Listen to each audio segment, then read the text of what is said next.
Vida e Saúde.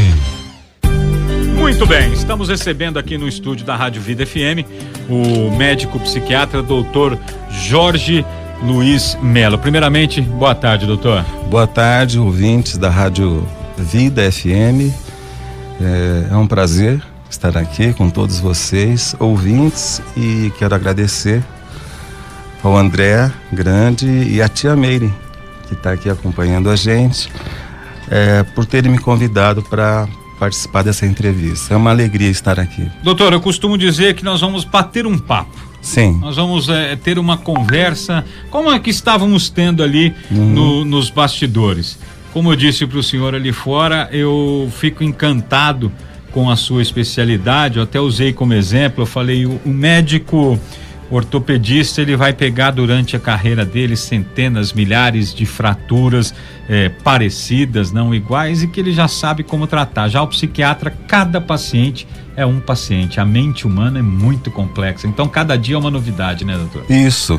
Eu costumo dizer o seguinte, que nós tratamos, os psiquiatras, né, que é a especialidade, nós tratamos o indivíduo, o paciente, a pessoa que está na nossa frente. Certo.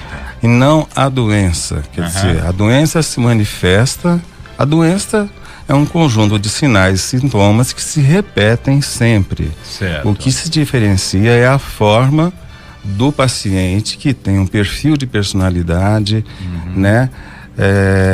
Na forma de lidar com o problema. Quer dizer, Entendi. o organismo dele é um outro organismo. Cada um tem Lembrar que cada um é um. E cada um vai manifestar a sua doença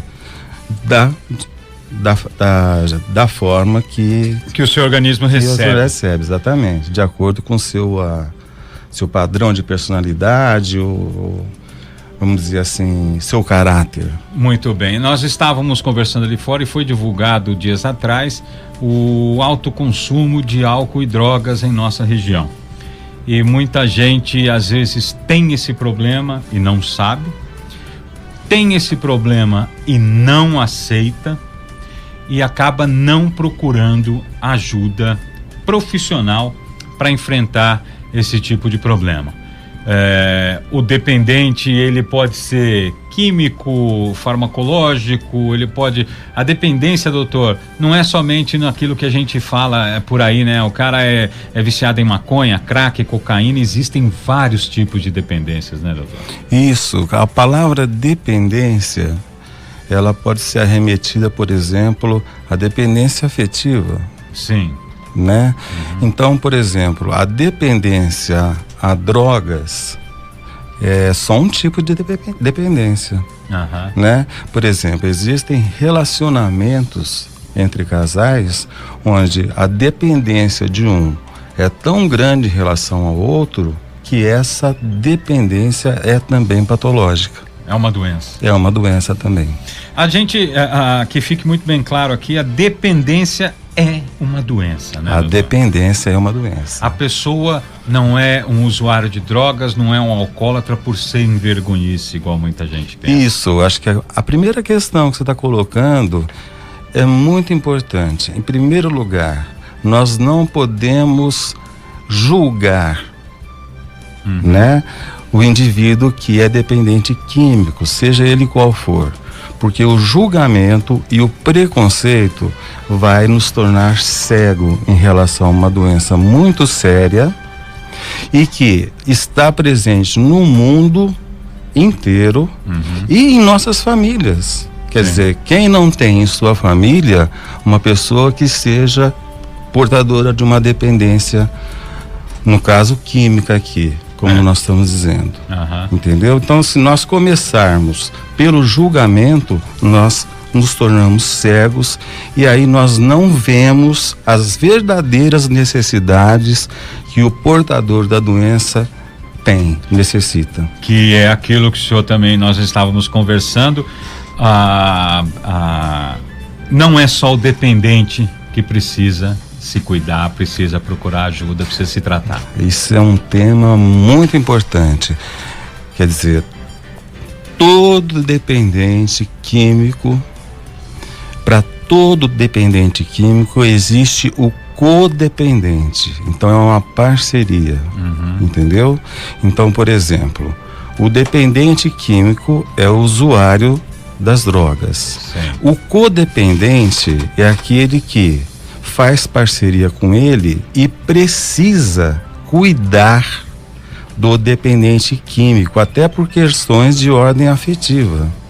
Então, ele acaba inconscientemente reforçando a dependência.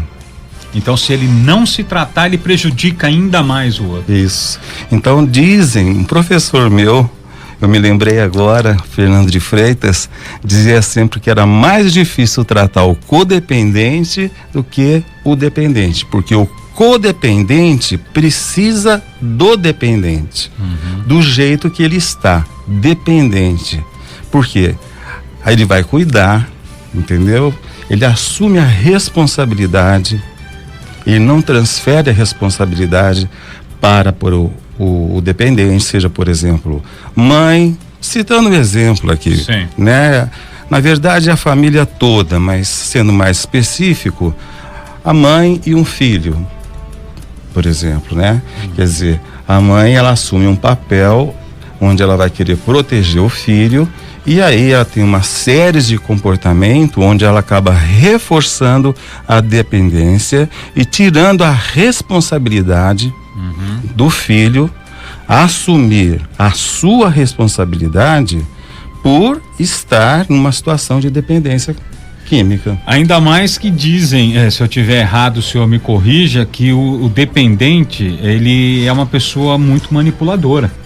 E ele consegue complicar ainda mais essa relação, depositar muito mais carga de culpa no codependente, né? Através das suas ações, quando ele percebe que o codependente está dependente dele, né? Aí consegue movimentar o ambiente todo para que essa relação de dependência e codependência fique cada vez mais forte, né? Isso é uma questão que eu diria até certo ponto polêmica, né?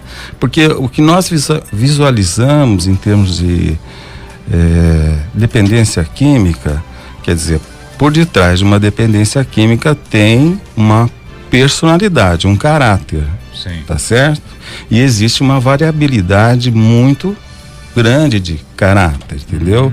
Mas a gente a gente ressalta muito, vamos dizer assim, aspectos negativos, as falhas do caráter, né? No caso do dependente, principalmente aquele dependente que já se tornou dependente crônico, né? Então, respondendo a sua pergunta de uma forma diferente, né? Por exemplo, a estatística diz que de 100% de pacientes, né, que se tratam, 15% só se recuperam. Mas aí eu digo o seguinte: se você dividir aqueles que querem se tratar e aqueles que não querem se tratar, que são levados ao tratamento pelos pais ou quem seja, mas não querem se tratar, se você dividir e pegar o grupo de pacientes que querem se tratar, a porcentagem aumenta significativamente. E isso não se dá só com a questão da dependência química. Um paciente hipertenso que precisa usar o antihipertensivo para não ter problemas futuros como infarto do miocárdio, acidente vascular cerebral, que é o derrame. Se ele não faz, se ele não aceita o tratamento, também ele vai ter problemas futuros. Agora são 12:44, vamos cair para um break, tia. Tem mais umas perguntinhas que eu vou fazer pro doutor aqui, a gente volta para não atrasar o próximo bloco. A gente vai falar aqui, nós vamos voltar, vamos falar sobre o tratamento da família, sobre recaídas de dependentes químicos, sobre os meios que as pessoas podem procurar para ter ajuda, tanto dependente quanto codependente. Já já a gente volta. Jornal da Vida. Voltamos a apresentar Jornal da Vida. Voltando agora, faltando 10 minutos para 1 hora, num papo aqui muito legal com o psiquiatra, doutor Jorge Luiz. Nós começamos um bate-papo e caiu num assunto muito bacana, que é o codependente, né, doutor? Isso. A família, vamos dizer assim. A família. Do dependente. Isso. E vamos falar agora da recaída. Nós estávamos conversando aqui que um dependente nunca vai ter cura se o codependente também não se tratar, né? Isso. E aí o que acontece? Nessas recaídas, aquela pessoa que ficou anos sem usar nenhuma droga e teve uma recaída, aquele alcoólico que ficou meses sem beber e teve uma recaída, a família que não se trata, qual que é a primeira reação dele?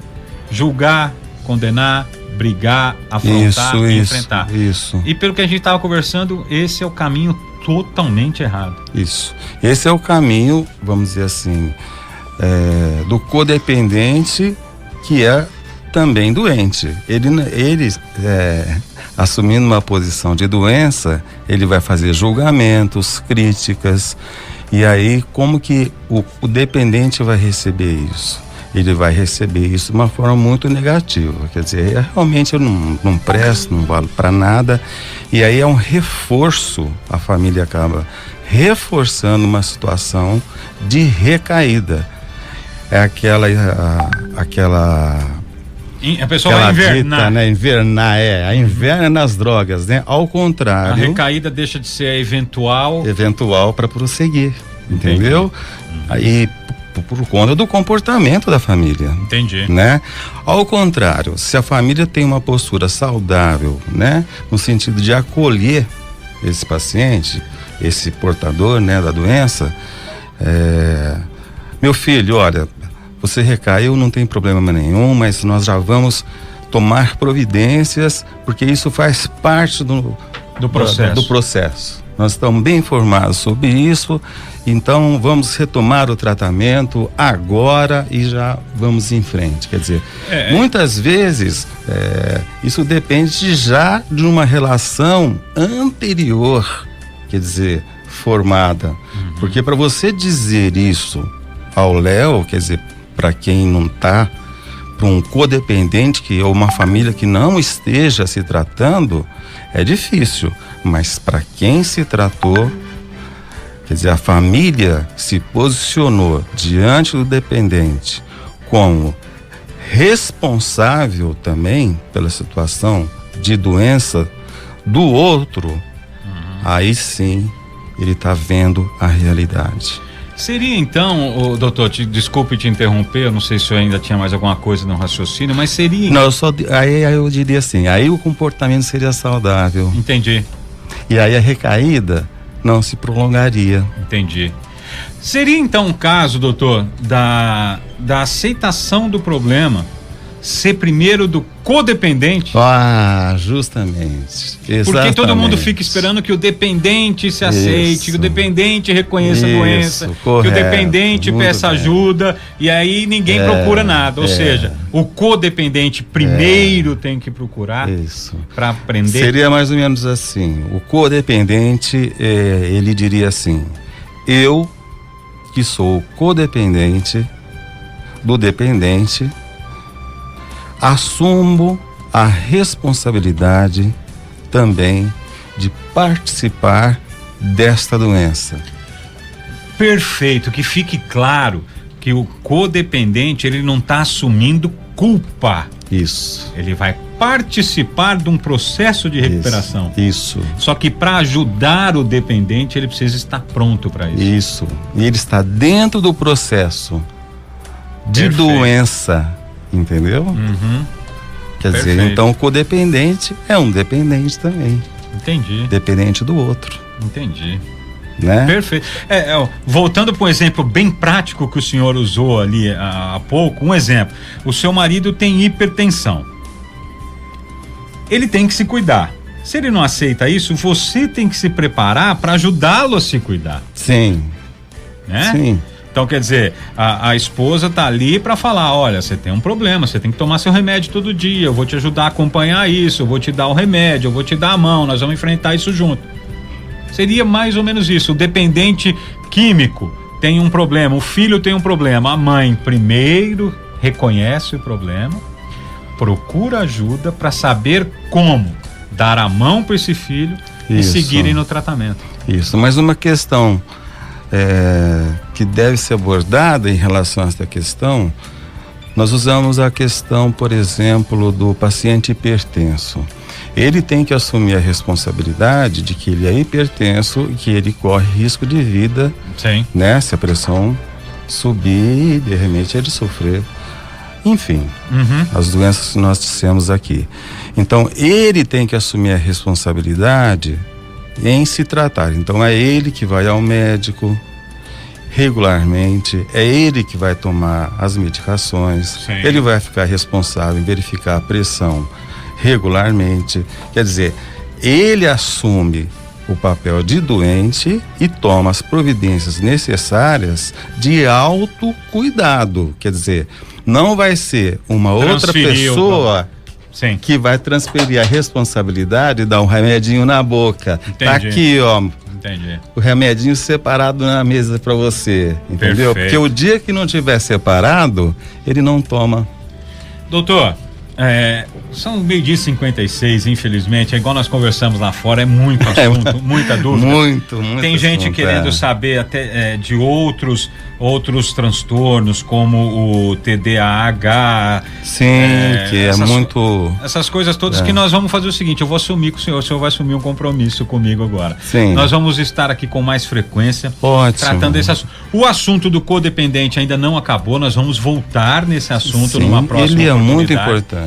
Na próxima vez que o senhor vir aqui, nós vamos tratar somente do codependente. Sim. Do começo ao fim de nossa entrevista, porque eu acho que tem muita gente ouvindo agora que a ficha tá caindo. Tá caindo, né? Opa. E olha, uma coisa absolutamente importante, quer dizer, eu dentro do meu consultório, isso eu posso dizer para os nossos ouvintes aqui. Primeira questão, não julguem qualquer tipo de paciente, entendeu? Não julguem, porque a pior forma de você lidar com o doente é quando você julga ele por ele não proceder às vezes de uma forma correta, etc. Esse é o pior caminho que tem. Entendi. Então tem que abolir o julgamento. Esse é a primeira, vamos dizer, orientação que eu daria às pessoas que têm esses problemas em casa, que são, como nós dissemos aqui, né? Há vários tipos de dependência. Justamente. Né? Eu vou fazer o seguinte, o pessoal que está ouvindo agora, que deu aquele clique, acendeu aquela luz, como é que pode entrar em contato com o senhor? Onde te encontra, doutor? O meu telefone fixo 35, né? Que é o código de área, 3522-6009. E a secretária chama-se Sheila. Ok. É muito fácil, uma pessoa. Eu estou o dia inteiro no meu consultório, a Sheila também. Então nós estamos lá para receber com muito carinho vocês e eu adoro o que faço. Então o meu telefone é esse, é na Rua Santa Casa, quase próximo, em frente à Santa Casa, no edifício Med Center. Tá ok, doutor, quero agradecê-lo mais uma vez, muito obrigado, pessoal todo parabenizando aqui, o pessoal parabenizando pela entrevista. Nossa, eu agradeço. E nós vamos voltar aqui na próxima oportunidade, já vamos começar o assunto tratando do codependente, numa outra oportunidade nós vamos tratar de outros problemas que envolvem as pessoas. Muito obrigado, doutor, foi um prazer. Eu agradeço a todos vocês, ouvintes, agradeço a Meire, né? Agradeço pelo convite. Que isso, estamos juntos e agora eu tenho o seu WhatsApp e não vou te dar sossego, pode apostar. Mas foi um grande prazer estar aqui, viu, André? Tá certo, esse foi o doutor Jorge Luiz Melo, psiquiatra.